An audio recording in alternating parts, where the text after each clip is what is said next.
Keisha Lance Bottoms is the mayor of the city of Atlanta. She has navigated her city through a pandemic and a summer of social justice protests and has experienced the ups and downs of being a mayor of a large and complex city. Mayor Bottoms, it's great to see you. It's not all fun, is it? No, not always, not every day, but it's such an honor to be the mayor of the city that I was born and raised in. So nobody ever said it would be easy. Well, listen, I know that we've talked before about how do you hold things together during a pandemic, during the racial divides and stress that continue. None of this has been undone yet. We're still in the pandemic. We still have not, waved a magic wand over racial divides in this country and fixed that. And of course, there were huge economic consequences that came out of COVID that some, were resilient, got through, and others were really moved off the dashboard. So I'm just sort of interested, as you've looked at these last couple of years, what stands out to you? How we're sitting in Washington, you're sitting in Atlanta, much closer to the ground where real people are. What's gone well? What do you think we have not delivered on that we need to regarding your citizens? Well, what's really struck me is just how resilient we are as a city and as a country. I mean, this has been a once in a century pandemic that we have endured, and we've gotten to the other side of it.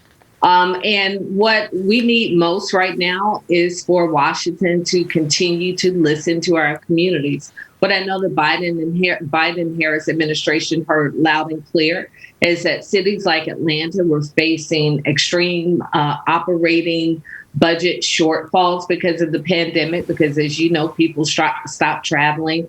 It was a huge hit to our economy. There were many cities across the country that didn't have the opportunity to access CARES Act funding because of the size of their cities. That funding only went directly to cities that had a population of over 500,000.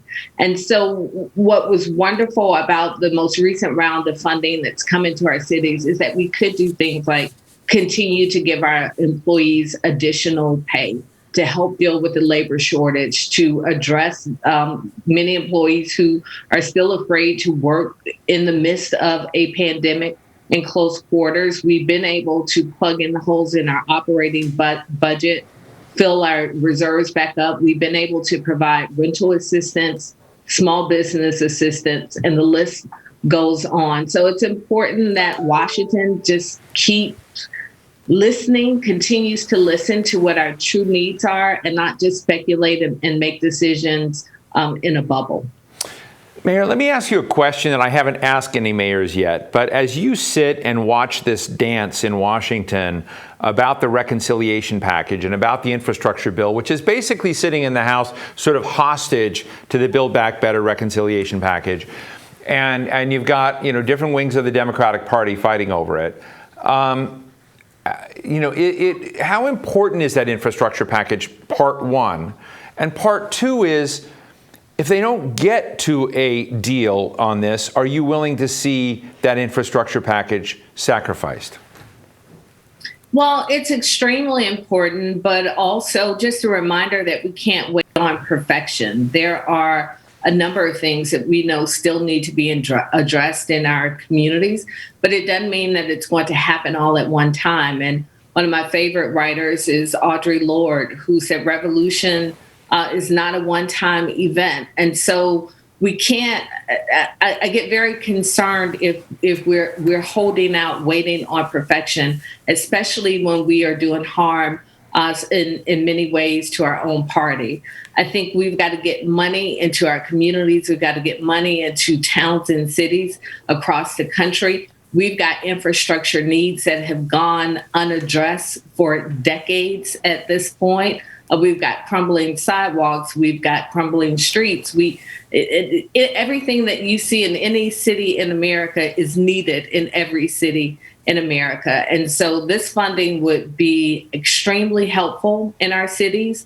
And I just hope that we don't prolong this and we take this infighting to the important midterms of next year. Another area of interest I have right now, we were very proud in this country in a lot of the major urban centers of declining crime rates, and crime is now surging in many, many cities around also in Atlanta, but here in Washington, D.C., elsewhere.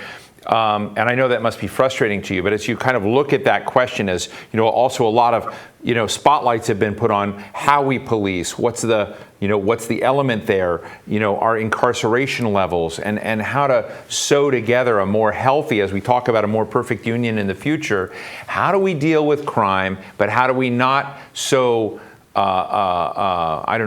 invested in a way that leaves people with very limited options in the future, if you know what I mean? Well, and I know that my personal story. My father was incarcerated when I was 8 years old, and it was the death of our family in many ways. My dad was a very successful entertainer. His name was Major Lance, Grammy nominated. Sure. Had everything in the world going for him except for money in his pocket. And so he made some very bad choices. In my father's case, it was a decision to sell drugs. And it really was born out of a struggle with addiction. Well, that's the story of so many people across this country making very bad decisions based on not a desire to be some violent criminal, but really out of things that are beyond their control. Mental health issues, emotional issues, what the list goes on. And so what we have really focused on in Atlanta is trying to address those systemic issues that lead people to choosing to commit crimes. We know that there are layers to this. I was a judge for 6.5 years, and what always struck me is that when men, primarily African-American men, came before me in court, they hadn't finished high school, not much further than ninth grade. So we know that there's an educational component there. We also know that people have to have easy access to resources, that if they are struggling with addiction, if they are struggling with trying to find a job or trying to get a roof over their heads, we've got to have resources that are readily available for people to access resources, walk into a physical place and say that I need help. So we've been working on that in Atlanta. We are very close to inking a deal with Fulton County, the county that Atlanta sits in, to transform part of our city jail, which is primarily empty now because we eliminated cash bail bonds and ended our relationship with ICE, transforming that into a diversion and services center to offer those type of resources to people who otherwise may be sent to jail for petty crimes. Were you surprised, Mayor, that your state sent 2 Democratic senators to the Senate? I was not surprised at all. I knew that Georgia could go blue. Had this conversation every opportunity that I had with then candidate Joe Biden. I knew that we were there. We just needed some attention and some resources to make it happen. So I was not surprised when the state went for Joe Biden, and not surprised when we sent 2 new senators to Washington. Very interesting. Listen, we're taking questions from the audience, and we have a question from you, a good question from Paul Kelly. Paul? Hi, this is Paul Kelly. I'm president of Capital Advocacy and Government Affairs here in Washington, D.C., and thanks to Steve Clemons and the great team at The Hill for this wonderful and really thought-provoking webinar. I'm wondering, given all the divides that seem to be in this country and in Washington, D.C. at this time, what role do your panelists and other leaders have in helping sort of bridge these gaps and these divides that exist today? Thank you. Thank you, Paul. So that's a big generic question. How can you solve all those divides, Mayor?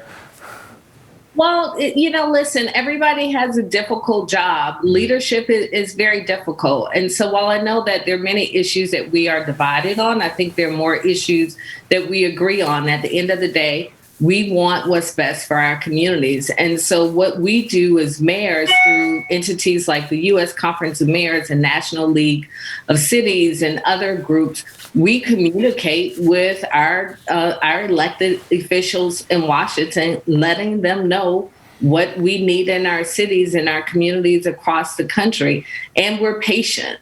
We know it's not going to all happen in one day. We try and show appreciation when we do get the resources we need. And for me personally, just a gentle nudging when we need more.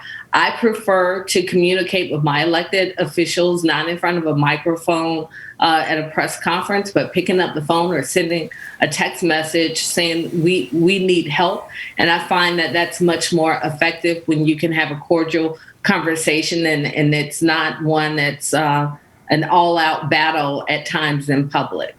So, Mayor, I know you've announced you're not going to run again. So my question is, when your term ends, where are you going to go?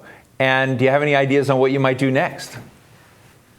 Well, I'm going to go to sleep. That's what I'm going to do for a few days, I hope. But my term ends January 4th, and I really am focused on finishing strong. So I have a couple of months to figure it out.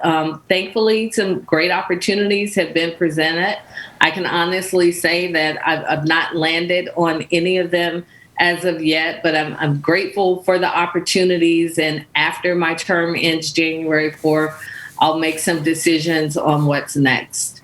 Well, congratulations on many things. Congratulations on your term and your decision, and congratulations on finishing this 5K race that I saw you do recently. It's a cool picture. But I want to thank you, Mayor Keisha Lance Bottoms, Mayor of Atlanta. Thank you so much for sharing your thoughts with us today. Thank you for having me.